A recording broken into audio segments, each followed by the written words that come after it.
Turn 4, final lap of the Pepsi 400. Michael Waltrip in second, but it's going to be Dale Earnhardt Jr. using lessons learned from his father to go from 6th to 1st and score the victory in the Pepsi 400. That's unbelievable.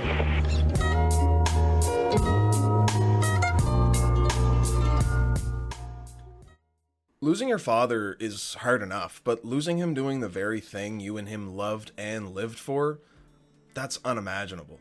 Dale Earnhardt Jr. wasn't just grieving, he had to get back in that race car, return to that very track that claimed his father's life, and carry the weight of an entire sport in mourning on his shoulders. And yet somehow, he pulled off the impossible. Wow. I don't think there's anybody here that didn't want to see that. After the 2001 Daytona 500 and the tragic loss of his father, Dale Earnhardt Jr. had a decision to make.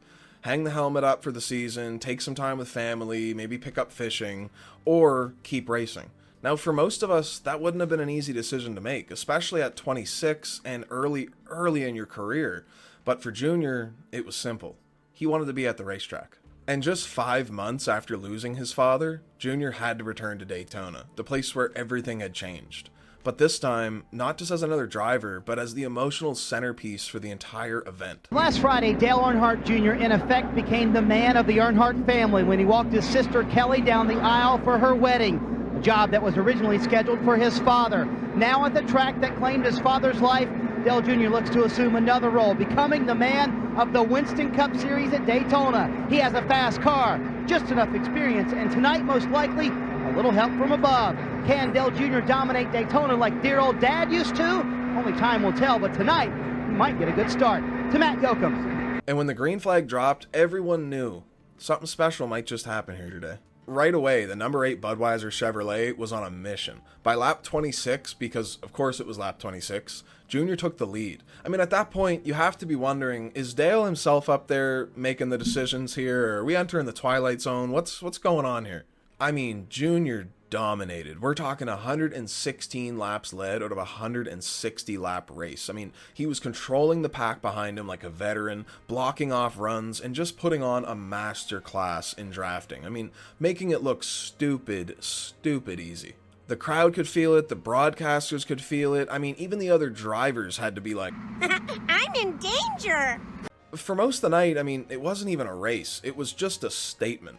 Dale Earnhardt Jr. wasn't just surviving this massive moment, he was owning it. However, this is NASCAR, and you don't get to just drive off to a fairy tale ending without a little bit of drama.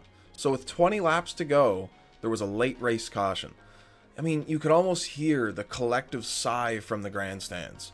Everything Junior had just built up over the last 140 laps was gone. It was now a shootout to the finish line.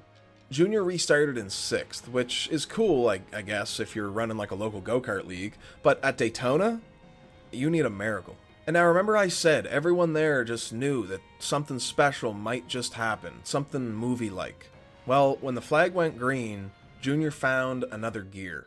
With only 5 laps left in this race, using that restrictor plate wisdom passed down from his father, Junior gets a massive push and slingshots to the lead. The place went ballistic. I mean, fans were going crazy, the broadcasters were losing their minds. I think even the beer vendors are screaming at this point. And here's the crazy part.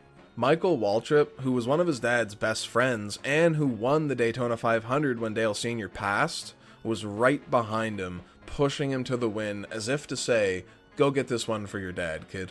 And now it had all come down to one final lap. The crowd was deafening. Junior holds the lead, coming down the backstretch, into turn 3, out of turn 4. Rather than have me say it, watch this. Will Michael Waltrip block for Dale Jr.? Will he try to win the race himself? White flag is out. Final lap at Daytona. 180,000 on their feet, screaming wildly. 2.5 miles to go. Just exactly the opposite of the Daytona 500. It was 15 and 8. Elliott Sadler trying to keep Bobby Labonte behind him. Can't do it. But he does move down in front of Rusty Wallace on that fast line. All clear, all clear. Bobby Labonte looking for some help, trying to get up there. His teammate Tony Stewart has never answered the black flag. And they're 4 wide back between the Wallace boys.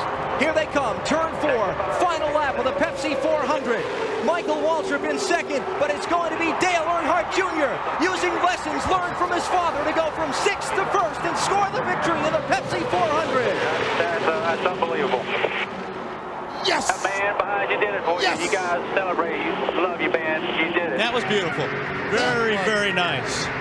Junior, you're happy. You Look guys at are that awesome. smile. And just like that, Junior did it. He actually did it.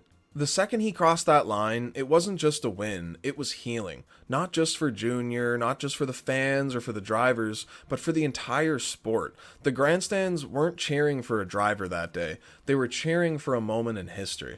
Fans were crying, broadcasters were getting choked up. I mean, grown men who hadn't shed a tear in 20 years were just crying into their nachos. Michael Waltrip came up and gave Dale Jr. a hug, and I think it was at that moment that we all realized this wasn't about racing. This was about family, and this was about legacy. It was about a son finally stepping out of the shadow of his father at the track where everything had changed. How did you get to the front after the restart? I had a great car. It was all car, 100%.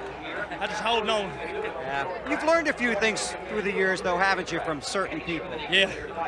He was with me tonight. I don't know how I did it. The 2001 Pepsi 400 was so much more than just a race. It was a storybook ending to NASCAR's darkest chapter. It was by far the most emotional win in NASCAR history. I mean, Dale Earnhardt Jr., he didn't just win a race that night.